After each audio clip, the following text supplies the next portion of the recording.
It's so funny how something like won't work, and then I just surrender. I'm sure you've tried this many times. You just let it go, and then suddenly it works. It's like the universe just wants to make sure we got our surrender on point.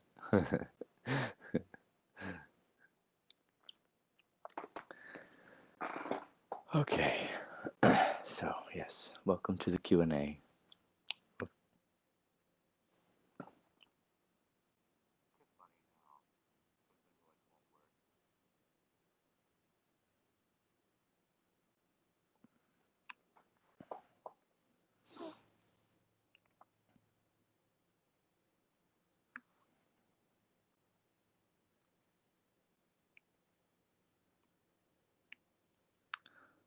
So welcome, friends, to the Q&A. Uh, I feel like just being here, and if a question comes up for you, um, ask it in the comments. Don't feel like you have to ask a question, but if there's been something on the mind, then you can ask.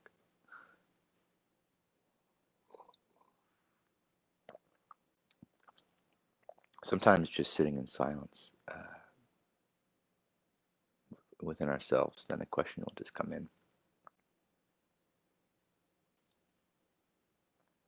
I know, like with Eckhart, because Eckhart does Q&A sometimes, and I remember like thinking really hard in my brain, like, what can I ask him? I would love to ask him a question. What's the best question I can come up with?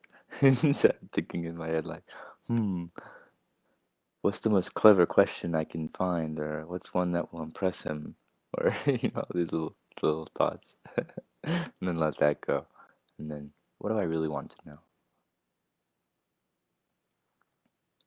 I actually ended up asking him about instant manifestation. Like, will there ever be a point where we can just instantly manifest something? Like if I just want an apple, apple. He had a pretty cool answer.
For anyone joining in, I'm just being in the moment here,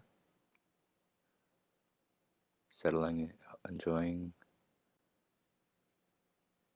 the space of no thinking. If a question comes in to that space, feel free to ask it.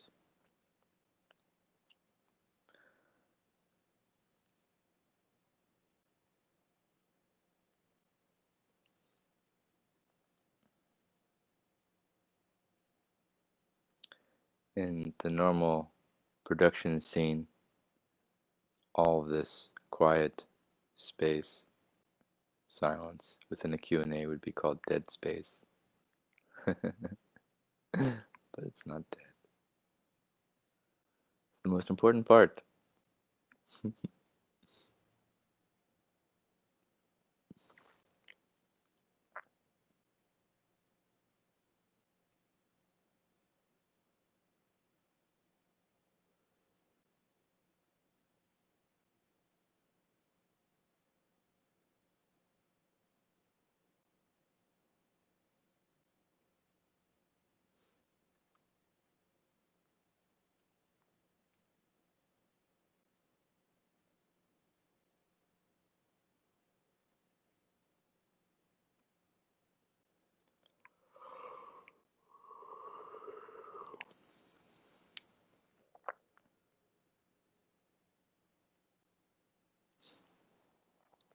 Actually, there is a question someone asked I can pull up in just a moment.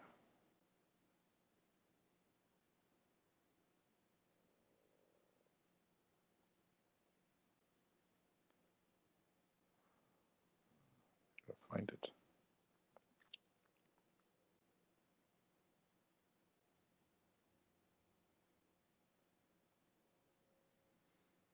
Okay, so here's the question.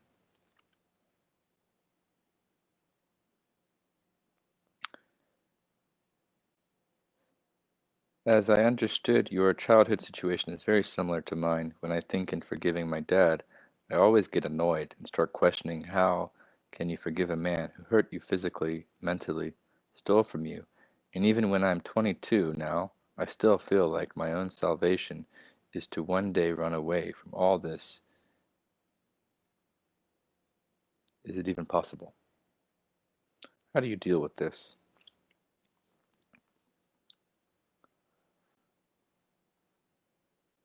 Oh, and then I'll answer yours, Pega. Thank you for the question. So the first question is asking about sounds like a strong pain body with their dad from childhood, which in general I think we can all relate in some way to a pain body with our parents. Um, it's inevitable. Even if they were really awesome parents, there's going to be pain bodies. Um, that's what like another quote from Ram Dass: "If you think you're enlightened, spend a week with your family." Because family tends to have a lot of pain bodies. Um, and it's a really actually a potent practice though. When I realized, when I heard that, I didn't just hear like, oh crap, I don't want to, family's going to be painful to be around. I heard like, oh, opportunity. If that's a big pain body, then that's like a gold mine with lots of gold to find and discover as in healing. I always get excited when I find some piece to heal inside me. So in this, this questioner knows they have a lot of room for healing and forgiveness with their father. Um, and rightfully so, it sounds like. It sounds like there was physical, mental abuse, and even being stolen, things being stolen. So mentally speaking, logically speaking, you have every right to be in pain and to be in resistance towards your father. However, forgiveness and unconditional love goes past all of that. And how to do that? That's a big question. How to forgive it, it's also just the question of how to forgive unconsciousness, how to forgive anyone who has abused us in our past, whether physically or psychologically, both of which can be quite damaging.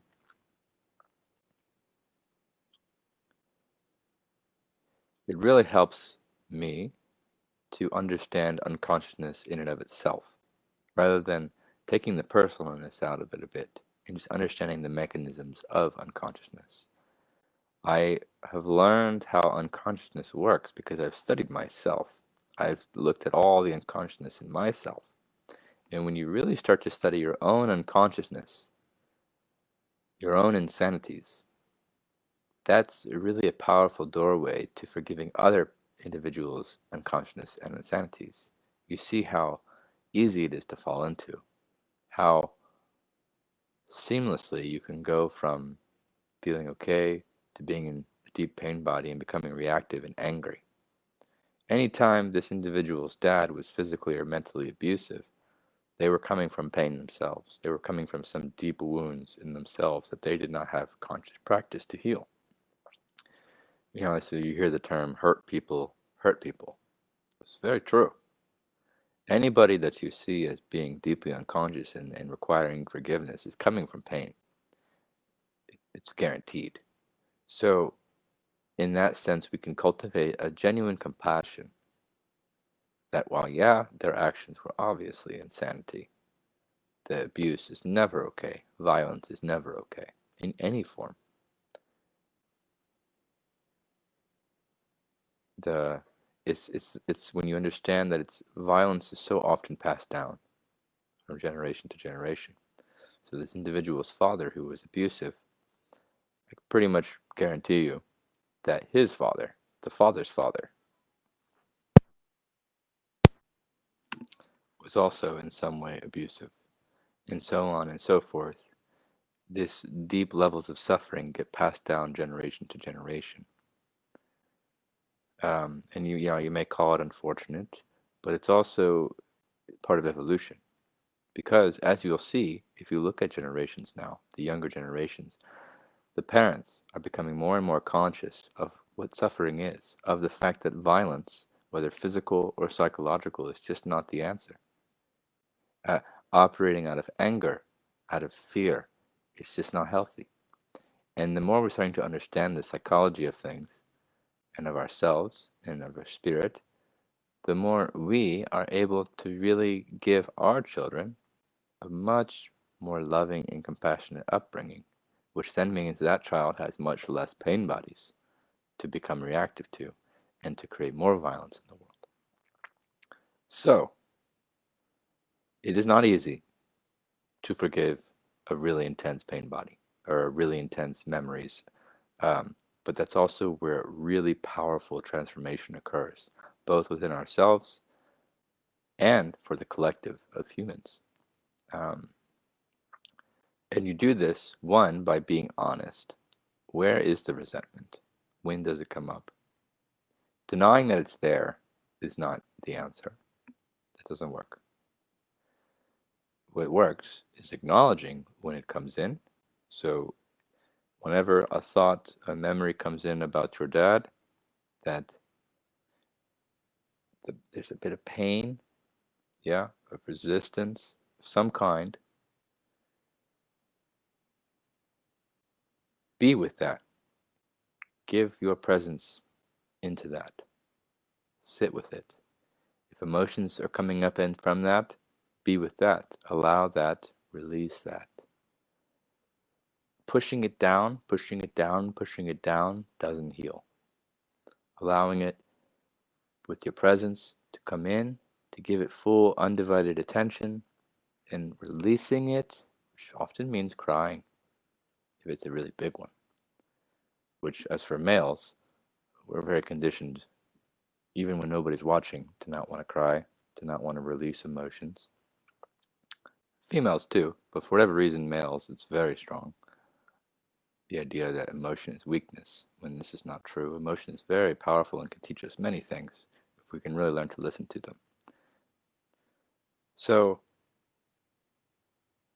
like really studying more and more about what to do with pain body, what is pain body, um, how to handle it, how to step out of it. These are questions that you want to sit with a lot and study and make a priority. How do you handle deep pain bodies? How do you quiet the mind when you're in the immense pain body? And really just go into the feeling. Very important for healing. And the last part of the question is the person says, I still feel like my only salvation is to one day run away. This is usually not true. Running away never works because the you can't run away from your shadow is the thing. You can run away from the situation, but you can't run away from the pain body. The pain body is going to come back and you're going to be in suffering regardless of where you go. And more than likely, because that pain body is there and it's unaddressed, you will actually attract people of a similar frequency to the abuse that created the pain body in the first place. It's a painful irony, but it's very true. When we don't really deeply heal ourselves, we are emanating that frequency, and then we attract the like frequency, which can feel like quite a victim reality, but in actuality, it is a gift because it allows us to see where we have responsibilities.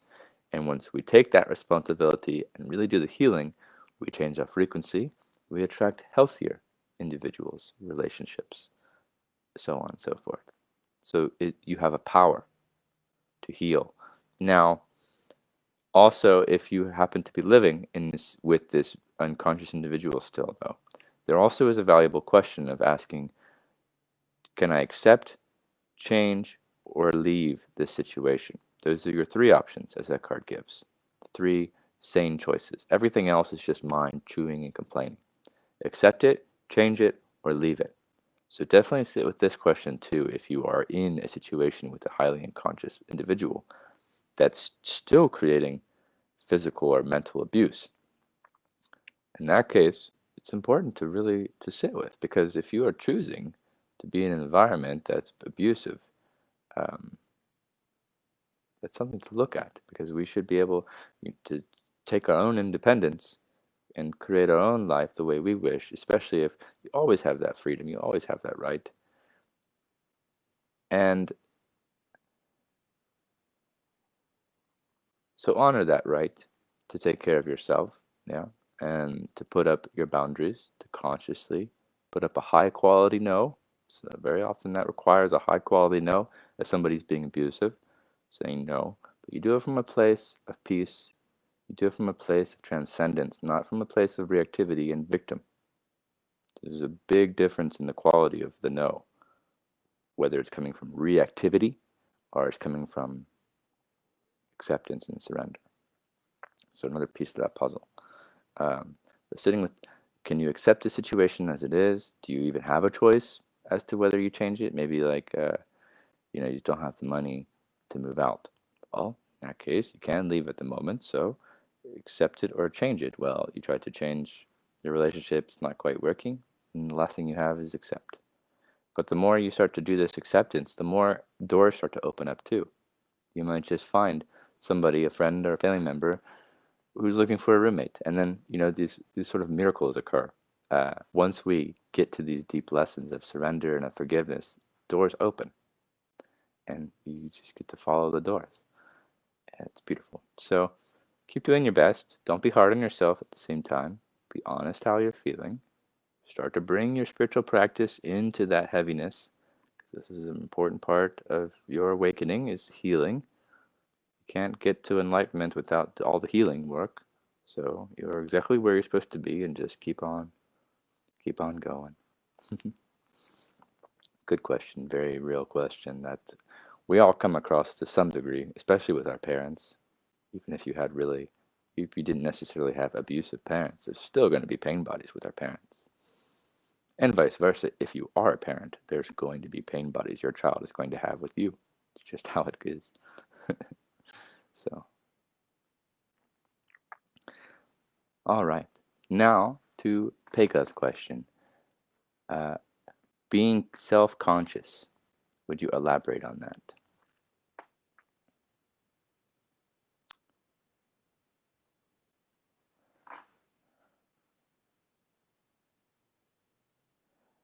You know, interesting. I feel like the word self-conscious can mean different things. I'm curious, which one do you mean by it, Pega? Self-conscious. My first thought is like being self-conscious in a sense of like insecurities, but you might also be saying like being conscious of self, which is very different from the insecurity side of things. Um,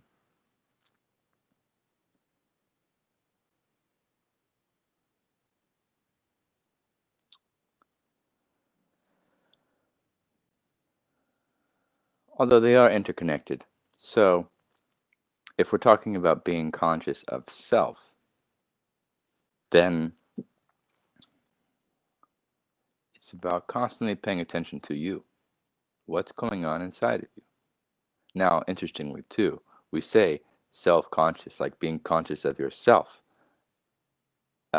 which often means being conscious of what's happening in our mind, what's happening in our emotions, what's happening deeper than the surface, yeah, and what's happening in our thoughts, in our imagination, in our ideas, in our stories. Interestingly, though, this is actually a bit of a misnomer because, like I talked about earlier, the mind is not the self. So we're saying conscious self, but no, not quite, because bringing awareness to to the mind patterns and to the emotions. It's not like the true self. It's not the awakened self. It's the ego self. It's the false self. So there's two different levels there in being conscious of the ego, the false self that we're identified with, and then also being conscious, just being conscious, which is the true self, uh, the not ego. But it's all about awareness, honesty. The truth will set you free. You will know the truth, and the truth will set you free. Knowing the truth is like really being able to look at what is.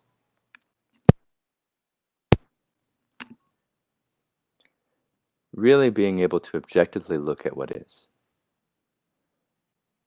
and not turn away from it, not run away. I was listening to Ram Dass's close friend, Mirab, I think I said Mirab, uh, did a talk yesterday on racism with a few other speakers, and it was beautiful.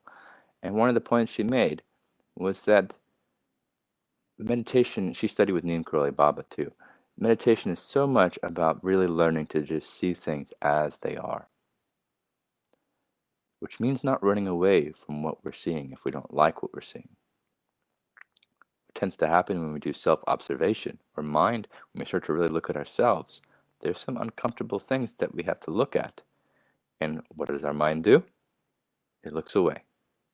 We go, oh, like there's this, it happens really fast too, which is pretty wild. I mean, I don't even, like nanosecond, it's almost instant. That, that split second, you start to feel discomfort. You look away or you distract. And it's really important to catch that moment of discomfort that stops you from looking at something the way it is. Because really what's happening there is if you can't look at it the way it is, judgment is sneaking in, saying, oh, this isn't supposed to be this way, or this doesn't apply to me, and then it looks away. Which is, there's a very sneaky level of denial in that.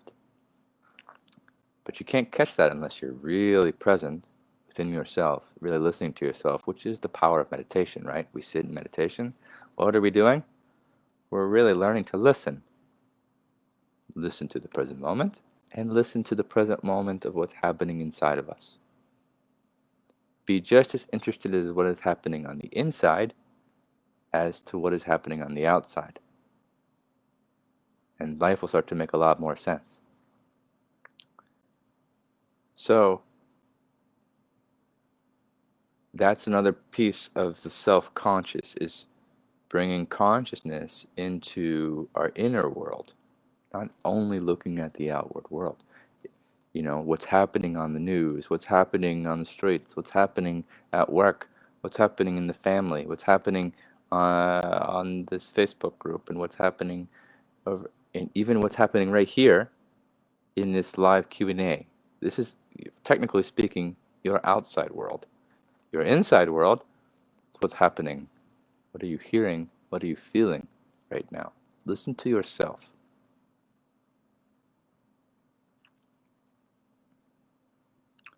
So that's a big piece of self-conscious, bringing consciousness to the self. And again, it's a misnomer because when you're listening to the thoughts, this is very good to getting closer to who you are.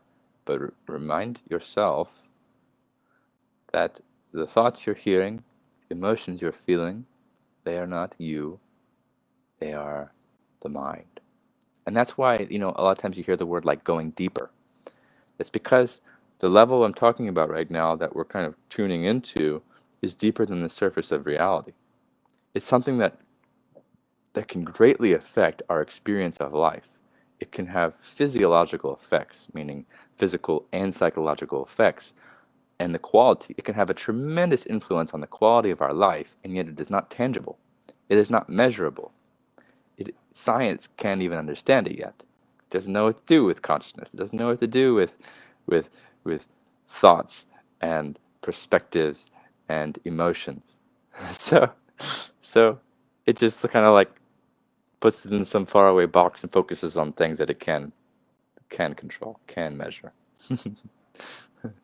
And So that's what like going deeper is about too. Is like really going below, underneath the surface of our physical world, which, interestingly enough, our physical bodies is that sort of doorway to going into a deeper level that goes deeper than the surface of life, the surface of the world that we are in, the physical world that we are in.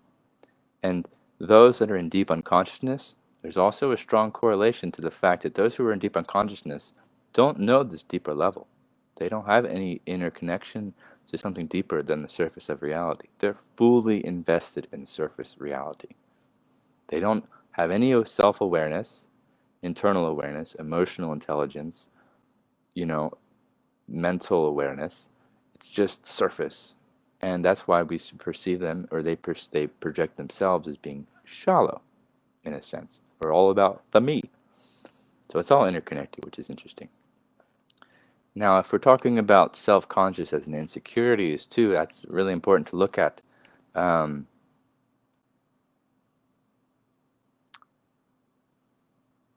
Insecurities is a big thing to look at, and because it's fear, yeah,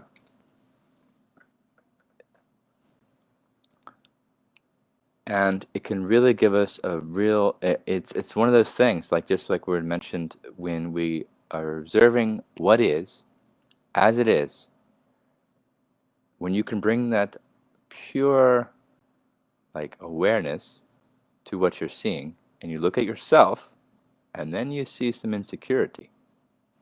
We tend to deny our insecurities. We kind of like, it's just uncomfortable. There's discomfort, there's pain, there's fear. It's all just kind of bundled up, and it's suffering, is what it is. But um, it's not comfortable to look at first, anyway, until you recognize it as illusion and dissolve it. Then you're like, ah, so much better. But being self-conscious in the sense of like, um, it's really a lot of it's a fear of judgment, which is funny because it's funny because the fear of judgment, fear of being judged or being misunderstood or being misperceived, is all about fearing somebody else's mind. When you stop taking your own mind so seriously, you start to genuinely not take other people's minds so seriously. So they might have really strong negative or even violent judgmental thoughts about me. But I don't see that as wrong. I see that as mind. Why would I take it seriously? I'm not taking my own mind so seriously. Why would I take theirs so seriously? Hopefully, one day they'll understand not to take theirs so seriously and get out of their suffering. Because anyone, again, who judges suffers. That's the karma. So if somebody's violently judging me, and for, I mean, like insecurities, I think I've shared this before, but one that I had when I was younger was my receding hairline, which is funny because the other day on Facebook there was ads for like vitamins and like a a, a helmet that has like red light that grows your hair or some so silliness. It's like somehow Facebook knew about this small little insecurity, and it highlighted it. Now I've let that go because it's just hair, it's so silly. But it used to get me, um, and it was just this underlying fear. I used to always wear hats because I didn't want to show my hairline. Why? I don't know. A lot of times our insecurities don't really make sense when we shine light on them and just call them out as they are. They really don't make sense. But before we're like willing to call them out, they feel so intense. They feel so heavy. They feel so real. But that's the game of the illusion, right? Illusions are only powerful because they seem so real. When you can really look at it as it is, look through the illusion, finally, that feeling of realness or seriousness of whatever you are insecure about genuinely dissolves. For women, often it's weight. It's a very strong one within the female collective. This body image game and even makeup. Like, I'm not really a fan of makeup because to me, it's like I really see beauty in everyone as they are. I do. The idea of needing to put something on to make yourself look prettier, to me, is an illusion. Now, if you enjoy it, by all means, I'm not saying it's wrong, but at the same time, it is feeding insecurities. It is feeding this belief that you're only pretty when you have makeup on. False. Not true. Or for the guys, you're only handsome if your hairline is right here. False. Yeah, and so whatever your insecurities are, look at them. Like, really look at them. You don't need to even, now, if you're really feeling brave, you could post it on Facebook and say, these are my insecurities. That would be kind of cool. But you don't have to do that. You could just look at them genuinely, though. Where do you feel insecurity and why? Is it really real, or is it just the whole mind game being very convincing? So the other side of the self-conscious, that's really powerful. Another one that I've seen, not so much in me, but I've seen in a lot of other people, is being insecure about intelligence. That's a big one. There's a lot of judgment around intelligence, even little stuff like spelling words correctly or using grammar. We have this fundamental belief that it defines intelligence, and it's actually not true. And when you know yourself to be intelligent, there isn't that insecurity or fear that somebody's going to perceive you as being dumb or unintelligent. But that's a really strong current in our world right now, is this fear of being observed as unintelligent. And that's why, like, somebody mispronounces a word, or spells a word wrong, and they feel embarrassed. Then there must be a little bit of insecurity. Anytime you feel embarrassment is a really powerful, again, reverse engineering type of thing that can really teach you, point to the source of where you are falling into mind, where you're falling into the game of judgment and all of that jazz. So anytime you feel embarrassed, it's actually really powerful. Look at it. Again, look at it just as it is. Don't run away from it. Maybe you feel a cringe. I know with pain, with insecurities, there can often be like a cringing feeling. It's like, oh. So look at that feeling too a lot. Definitely look at that feeling. Um, I know, as a creator of different types, whether you're like if you're an artist, um, those insecurities can be pretty challenging because you're really putting yourself out there, whether it's in videos or in art forms, and and you're vulnerable. Whenever you put yourself out to anything, you become vulnerable, right? And being able to feel safe within that vulnerability, to me, is another level of the spiritual practice, to just really be authentically you, to be brave, to be confident, and to create without any of that fear or that mind game and judgment sneaking in and diluting the art, just letting it happen. Um, it's beautiful and powerful, not always easy. So bringing awareness, bringing consciousness to when we feel embarrassment is actually a really powerful practice. Good question.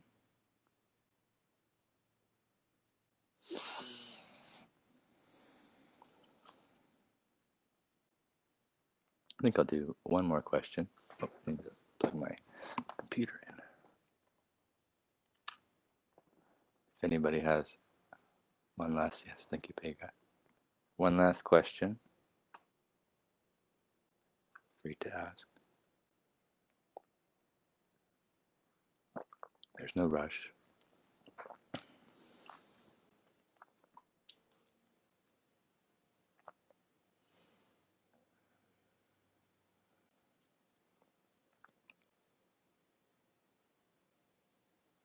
I actually used to be a bit insecure about being spiritual.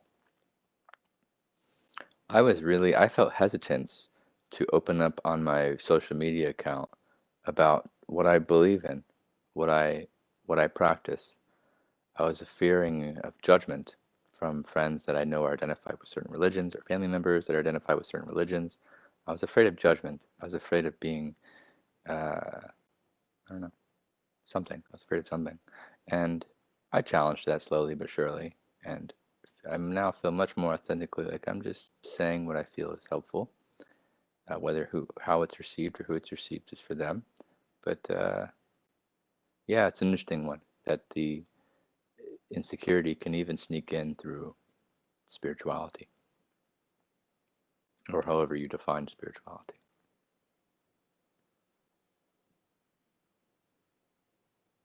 What I also find really interesting about insecurities is that everybody has them. It's funny because nobody wants to talk about them, but everybody has them. Like everyone. Um, in a way, it's almost like one of the great commonalities of all humans. We all suffer. I like looking at things that finding commonalities rather than always focusing on differences, what makes us different. Let's focus on what makes us the same. One of the things that always makes us the same, no matter who you are, no matter where you are in the world, or what you believe in or don't believe in, or if you're in deep levels of unconsciousness or not, is we're all suffering. We're all experiencing suffering to various degrees. There's a kind of a beautiful equalizer in that. Another beautiful one is death. Nobody escapes death in the physical form. Everybody is subject to death, whether you're a king or you're a peasant, an artist or a spiritual teacher. It doesn't matter. Nobody gets to escape death. And I think there's a beautiful equality in that, actually.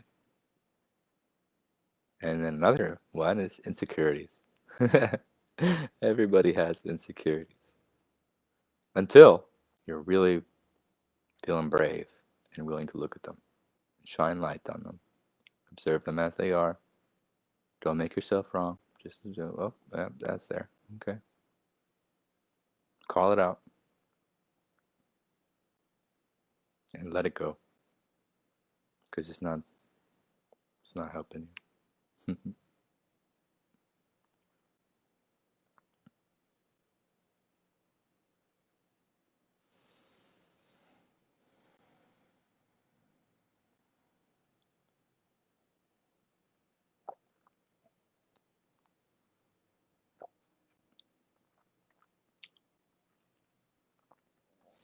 I'd like to thank my being friend here, Mr. Bonsai. Oh no, wait, this one is Eve. My other bonsai is Mr. Bonsai. Thank Eve for being still, for being a good reminder. Laith, the final question. I have a lot of questions to do with conscious romantic relationships. Hoping you'll do a whole talk on that one week if that's something that others also gain from. Oh, yeah, absolutely. Um, Conscious relationships is actually like, I feel like I could do a whole workshop on that, um, a whole online course in and of itself, just on how to have a really valuable, healthy, conscious relationship. Even, and there's different sides to that. Some people find themselves in a relationship where they are the only ones that are conscious, and you can make that work, as best you can. You can work with it, and then there are others who, if you know, I personally made it a top priority to find a partner, a romantic partner that was on the same page about these practices and about living consciously. And with in doing that, um, I'm really glad I did because it's made my relationship, my current one, like immensely more pleasant and peaceful and non-dramatic and healing. Because anyone that you're going to have a regular relationship with, more especially if you live with them, you're going to have pain bodies, right? Things are going to get triggered, and you really have to have a mutual strong understanding of the mechanics of pain body, so that when one person's in pain body, the other person doesn't take it personally, forgives, observes, and is just a reminder to return to the practice until that individual returns to the practice, and vice versa. When you lose your practice, hopefully your partner, your romantic partner, can also hold the presence, hold the non-reactivity, hold the understanding of the mechanics of pain body, and also be that reminder for you until you come back and drop the drama, drop the story. It's very powerful, and it's not always easy, but oh my gosh, I can't even begin to tell you how light years of a difference it is in the experience of a relationship. Also, with conscious romantic relationships, it implies that both parties, both individuals, have found a high degree of contentment within themselves. If there, any relationship that's built on finding completeness in the other person is doomed because um, you just can't. You can't find completeness in somebody else. And so it just inevitably crashes into pain bodies and suffering.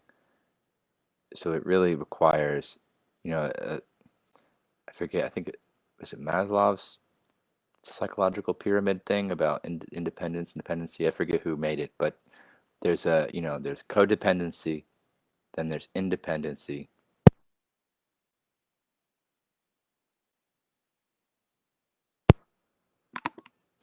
So there's codependency, right? Like as children, we start off being codependent, or no, sorry, we're being dependent on our parents and things. And then the next level in the maturity is codependent. Um, it's like we start to get our feet on the ground, but at the same time, we still need some help.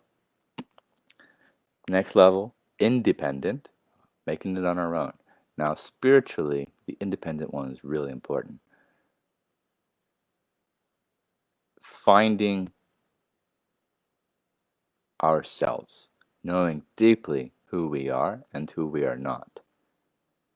Healing ourselves as much as we can while we are single. Very important to getting to deeply know ourselves, to really go and to find contentment, to find peace with just being by ourselves, with just being. In some ways, I kind of miss being alone because I do really love being alone. But then it's like once you get to that place of really enjoying yourself, then you may be ready for another type of challenge, like a conscious relationship, which then can bring up all kinds of new pain bodies. So,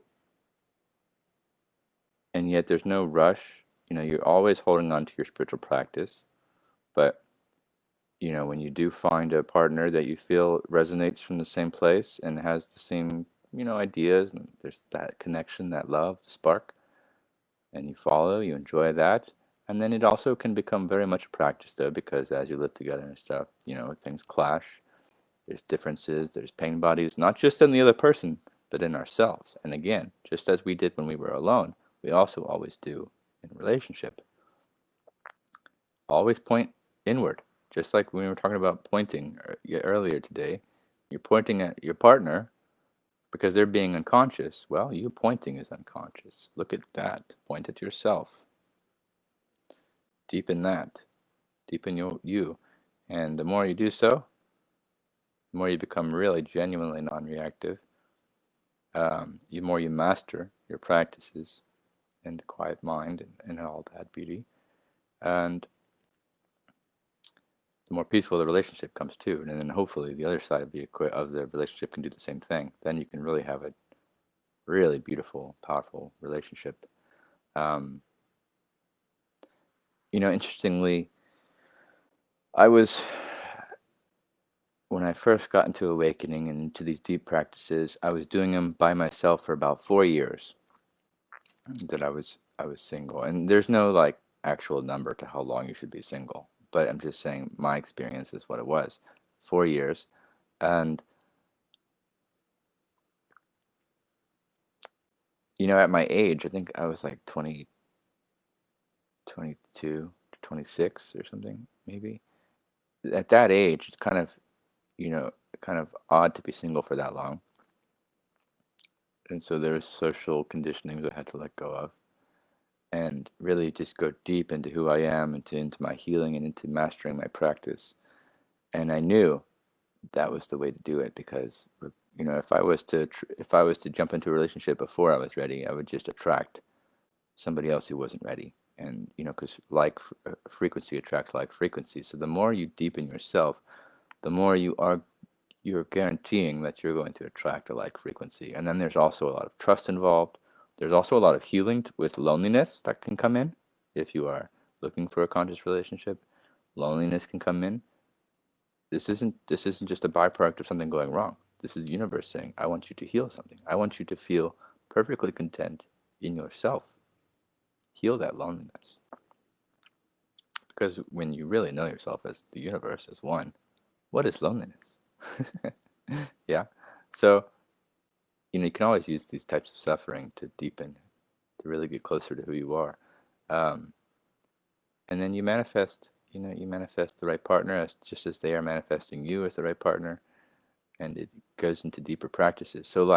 So 4 years, really getting the hang of quieting the mind, healing my past, forgiving some really intense stuff of my past, and really just living in present moment and walking in forgiveness. But then there was a part of me that wanted a partner, and so eventually I got it. And then when I got it though, that came with a whole new set of challenges because one of my big pain bodies that I wasn't able to work on without a partner was trust. I had a very deep pain, uh, unhealed wound with trust. So I had to really, my mind would just go into crazy what if scenarios and fears and paranoias about my partner as being untrustworthy when in fact she wasn't doing anything that was untrustworthy. It was 100% the unhealed wound of my own mind. And this is something I couldn't work on when I was single. I didn't even really know it was there until I suddenly had a partner again, and then boom, it was in my face. And because I was so conscious at this point, it was like very obvious to me. Although in reflection, I realized in past relationships that was there too. I just wasn't aware of it at all. So it would actually create a lot of drama, a lot of suffering, and I didn't even know where it was coming from because I didn't have any of that internal awareness really sharpened to really catch and look at it and go see it as it is and go, oh, yeah. So, and that's where like the mind can make the idea of a conscious romantic relationship as like this fairy tale, beautiful, exciting thing of the future. But it also has its other side of it's not just fun and games. It's also like it's work, and it's a different level. It's not necessarily good or bad, but it's just a different level that can deepen your awakening, deepen your healing, but not necessarily always enjoyable. Like they call it the honeymoon phase, the first few weeks or months that you're together, and then it gets more like real. um, it's just things to be mindful of, things to bring awareness into. Although I would say that in a conscious relationship, the honeymoon, in a sense, is always present because when you let go of so much of the mind games, so much of being in the future, projecting happiness into future, having expectations of your partner, not understanding pain bodies, when all that stuff isn't all understood and solidified, it really complicates things. And so when that stuff is understood and solidified on both sides, um, there is a lot more just genuine smoothness, peace, enjoyment, rather than clashing and drama and you know, everybody knows.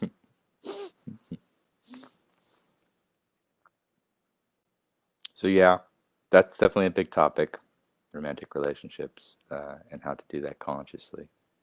Um, Final answer on that though is it's really in some ways it's all interconnected, and it's all has to do with being conscious ourselves and being focused on ourselves, on our own awakening. So like even in a conscious relationship, I still hold the understanding that this is my path and she is on her path.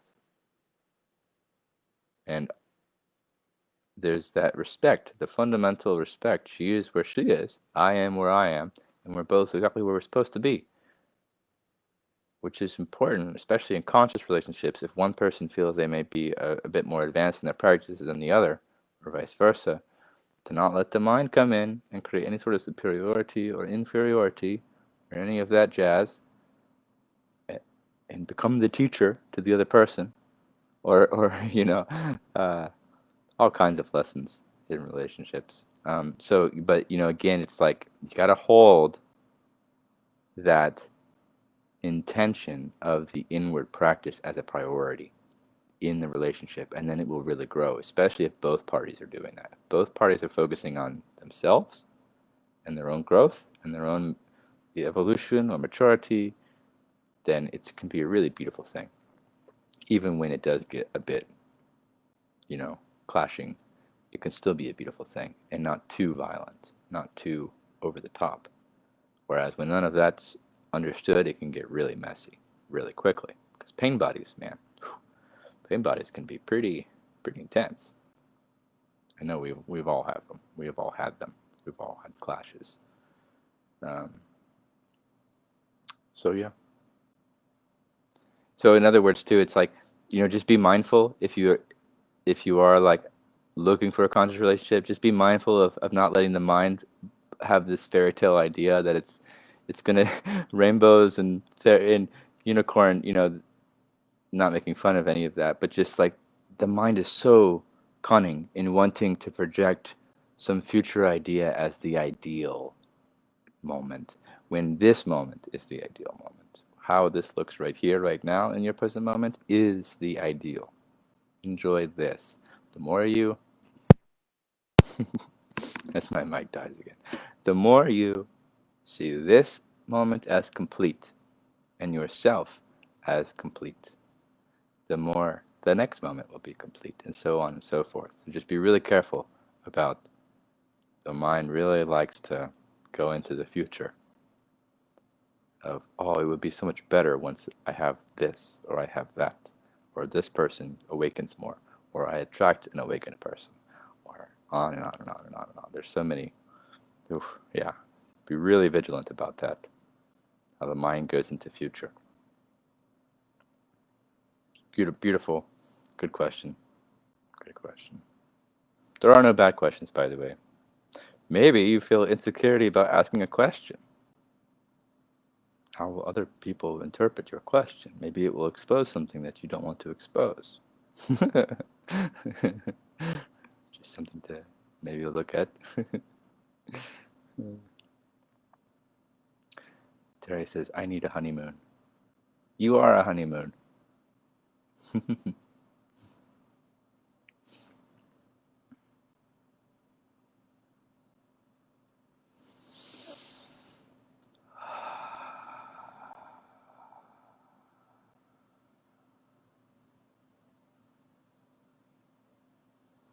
Thank you, everyone, for sharing your Saturday morning or afternoon or evening with me, depending on where you are in the world. I appreciate your presence. And even more importantly, I appreciate the presence you are radiating into the world, because the world needs it. So thank you for being.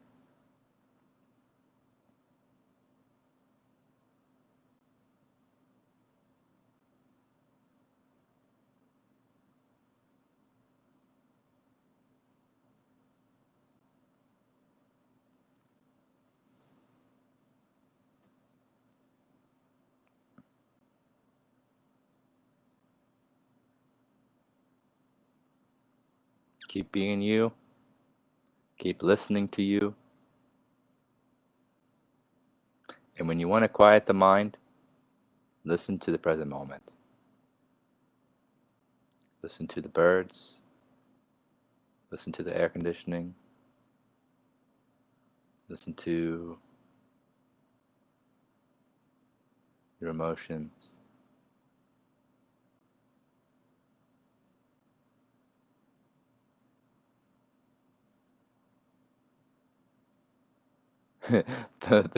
The mind would love for us to believe that every thought we have is far more important than the sound of the birds. I don't have time to listen to the birds. I need to figure this out. I need to think about that. But it's funny because it's kind of the opposite. This- That sound of the birds is actually so much more important than whatever's happening in your mind. Because of what it represents. Because it represents the disidentification with the mind, the freedom from the compulsive, constant thinking, thinking, thinking.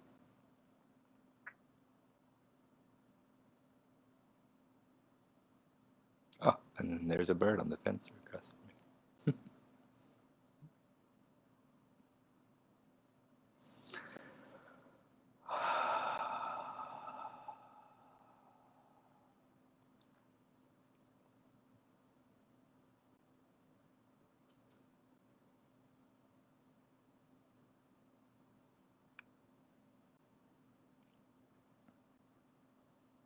You know, we have so much to be grateful for.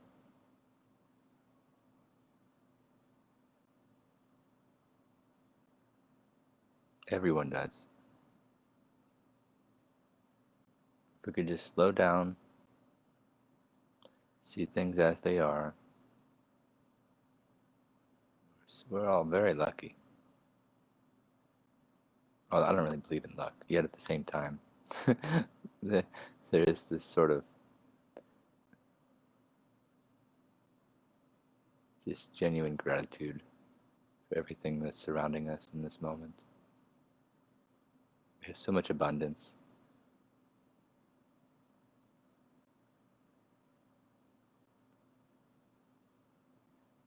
The mind just, the mind loves to focus on what we don't have. Yeah, that's okay. The presence just sees what is. It's like, wow, I have food, I have clothes, I have shelter, oxygen, friends, spiritual friends, like beautiful beings like in this group.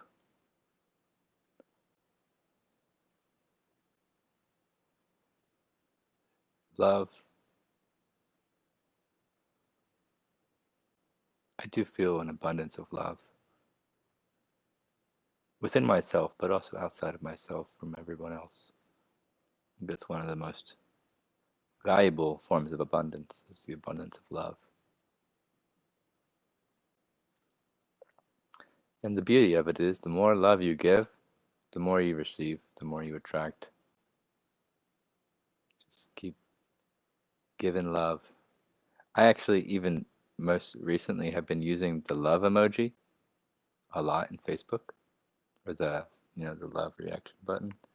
And there is like this subtle difference between like when you see your notifications and somebody likes your post, or then somebody hearts your post or loves your post. There's there is this difference to how you experience it when somebody loves it. It's like when you see the love, it's like somebody really resonated with it, like they really felt it. Whereas the like is like, oh yeah, I like it, I agree with it. But there is this subtle difference. So I've been using the love button a lot more. Because I do, because there is love though, too. It's not just to look like there's love. I genuinely feel it. But it's just funny how even the subtle, very subtle differences can actually have a beautiful impact on somebody else, make someone smile or make them feel even more heard, more appreciated.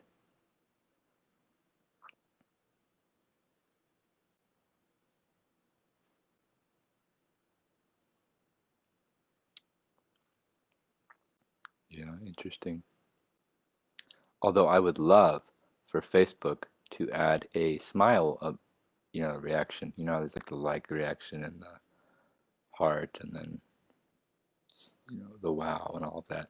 I think they should just put a smiley face because there's so many times where I just want to smile at the comment or at the at the post, but I can't. So then I choose love. Like love is the closest one to a smile, I guess.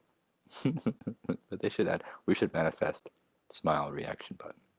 Yeah, the power of the 8 of us that are here right now. We can do it.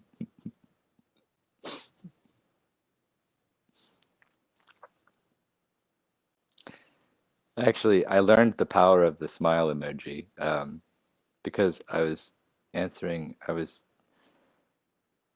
think I was answering a question on Deepak Chopra's Twitter, and he actually responded back with a smiley face, and I got so excited. Oh, like a little moment of starstruck, I guess, just because he's really famous and in the spiritual realm uh, of things. It was just really nice to be felt heard from somebody like that, because so many spiritual teachers, the big ones, it just seems like in a way they're so out of reach, you know, which is something I hope to kind of change as things grow. I really want to try to be as personally connected with everyone as I can. And so yeah, he did the smiley face, but then it really hit me is that there was so much more to it than just him responding to me. It was actually like a way of saying like, yes, and I agree, and I hear you, and I appreciate you, and yet also silently. It wasn't mind. The smiley face is just like this. It's a very subtle but very powerful like recognition and hearing, because that's what happens when you smile a lot of times. It's just like you're just recognizing the truth or hearing it and appreciating it, and the smile happens. So when it really kind of hit me on a deep level of like, oh, it's like one of the most powerful things you can respond with when you agree. Not to say you agree with the mind and with words, but just a smile, I guess.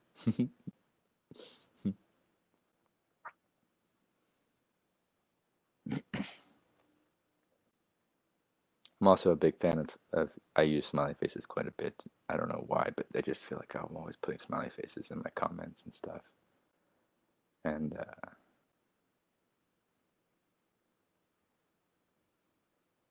I like smiling at strangers as well on the road. I'm driving and stuff.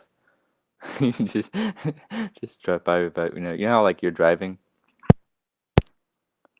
you're driving down the road, and then like somehow you make eye contact with somebody who's walking across, and it's interesting. It's like you can almost feel each other's presence, right? And so you kind of just see it and you nod or just acknowledge each other, even though you're passing by and it's happening within like a second. It still happens. It happened the other day with this one guy, random dude, and I love those little moments, just acknowledging each other, especially if it's somebody that looks a bit scary on the outside. I find that they're the ones that really are the most willing to acknowledge, because maybe because they're so used to being like ignored, or people are like, "Oh, I'm not gonna look at that guy. He looks scary."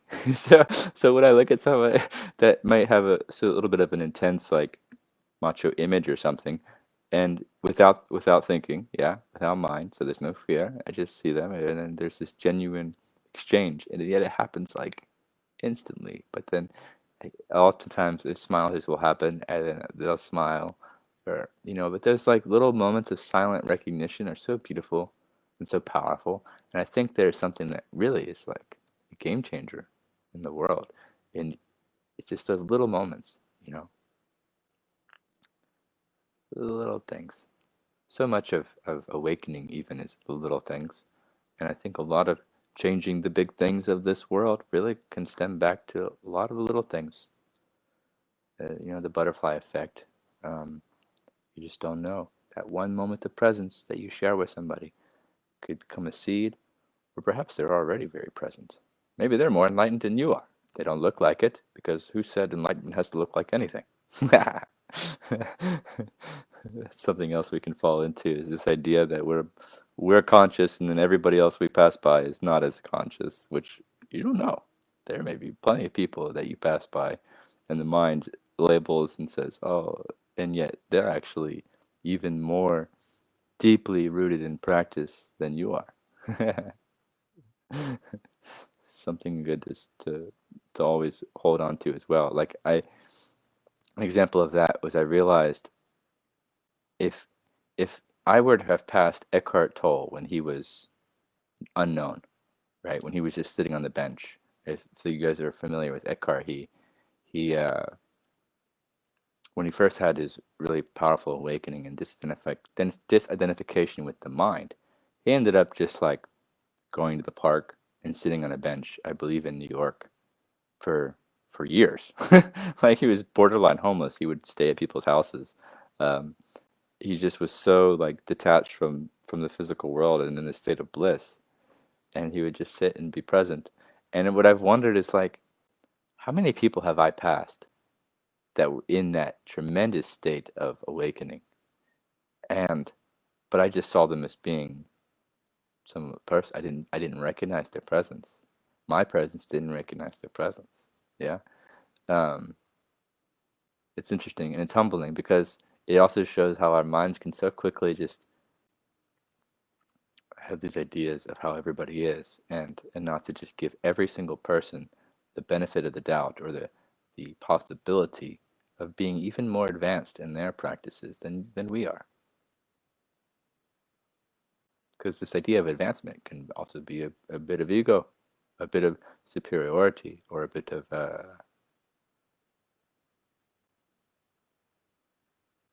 separation. So, yeah, interesting.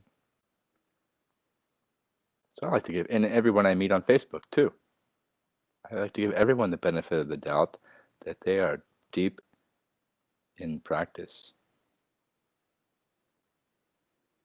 deeper than I am, that I have things to learn from everyone.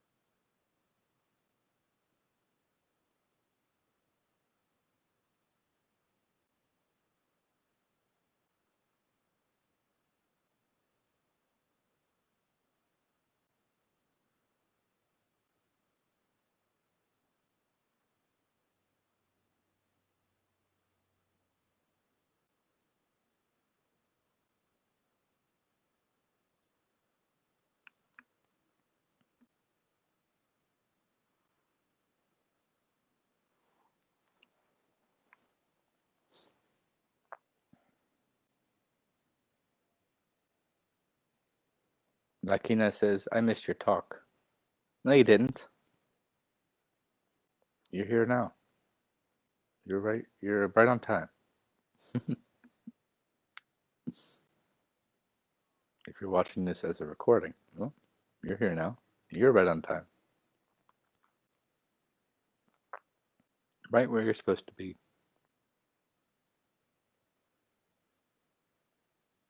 Not just in this video, but more importantly, everything.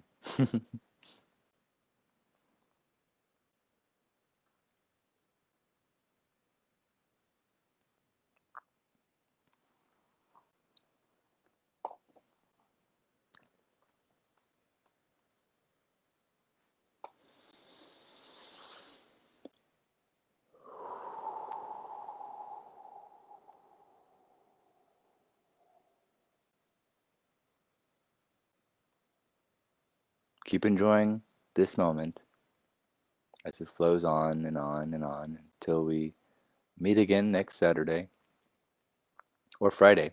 If uh, if you'd like to join our reflection group every Friday, it's posted in the group, the reflection Zoom group or meeting. Um, we meet, we go over the weekly reflection questions, and it's a really nice, genuine exchange. Highly recommend everyone join if you can, if your schedule lines up. Of course, don't stress about it. That would defeat all of the purpose of this. But if it lines up, maybe put it on your calendar and join us. It is a really nice experience. So you're all invited. Much love.